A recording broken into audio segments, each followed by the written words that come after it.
Time is now 4:17. We continue to track the impacts of Tropical Storm Beryl in Texas, and we're also bracing to get some rain from that storm right here at home. Yeah, this comes as we are still dealing with excessive heat all across the New Orleans area. Yeah, that cloud cover not really helping much either. Meteorologist Jim Sion joining us now with a check of your forecast, and that humidity is really making it most unbearable. You know, I'm still holding out hope that by the end of the week it's going to be a little less humid.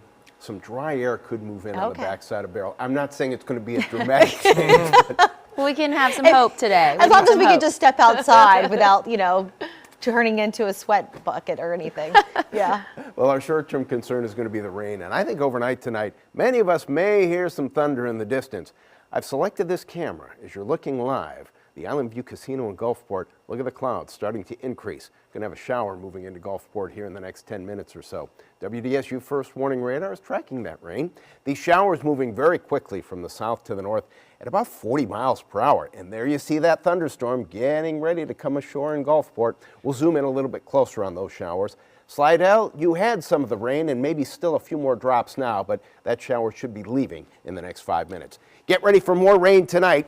In the short term, it is hot. We're at 94 in Baton Rouge, 92 in Bogalusa, 92 in Slidell. Heat index well over 100 in a lot of circumstances.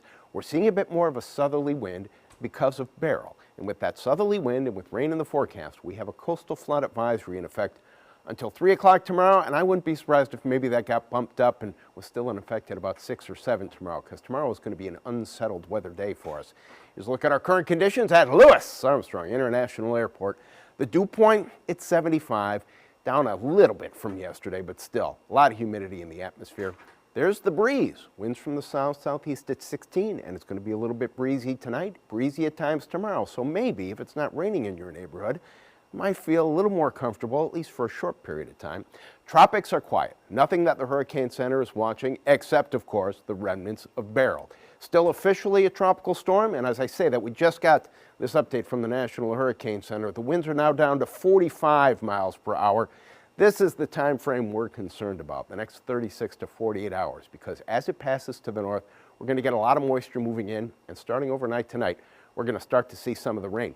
This low pressure system, and they're supposed to have opening day at Saratoga Springs, Saratoga Racecourse. And I was looking at this track. I think they're going to get rained out, or at least close to rained out, because of what's left of Beryl. All right, let's go hour by hour and show you how it plays out for us this evening. Here in the next 4 hours, pausing things about 8 o'clock. Going for a walk around the block after dinner, it's going to be a little breezy, so it may feel, well, not overly comfortable. Temperatures are still going to be in the mid-80s. But here's what happens for us overnight tonight. Pausing things right around midnight. Already starting to see some of that rain move in. Here we are pausing things about 6:30 in the morning. Some showers to start the day. 9 o'clock, more showers and thunderstorms in place. The noon hour, more showers in place. Now, according to this model, by the afternoon, it starts to get drier, but I'm not quite sure that's exactly going to happen. I think Tuesday is going to be unsettled in the morning and afternoon. And let's go from Tuesday into Wednesday, looking at this forecast. Here's Tuesday night, still some rain in place. Wednesday, some of those bands loosely associated with Beryl probably in place, as Wednesday the chance for rain is going to be higher than normal as well. So here's your forecast for tonight. Showers and thunderstorms developing. It's going to be breezy at times. Those storms developing by the late evening, early morning hours. And then tomorrow, officially an 80% chance for showers and thunderstorms. It will be a breezy at times. Winds from the southwest at 15, maybe 20 miles per hour. Get some gusts every now and then, close to 20, 25. Still wet on Wednesday. Thursday, 50% chance for rain. And then we start to get drier as we get to the end of the week, beginning of the weekend, and maybe a touch less humid. That's your WDSU First Warning forecast. We're going to keep our fingers crossed there, Jim.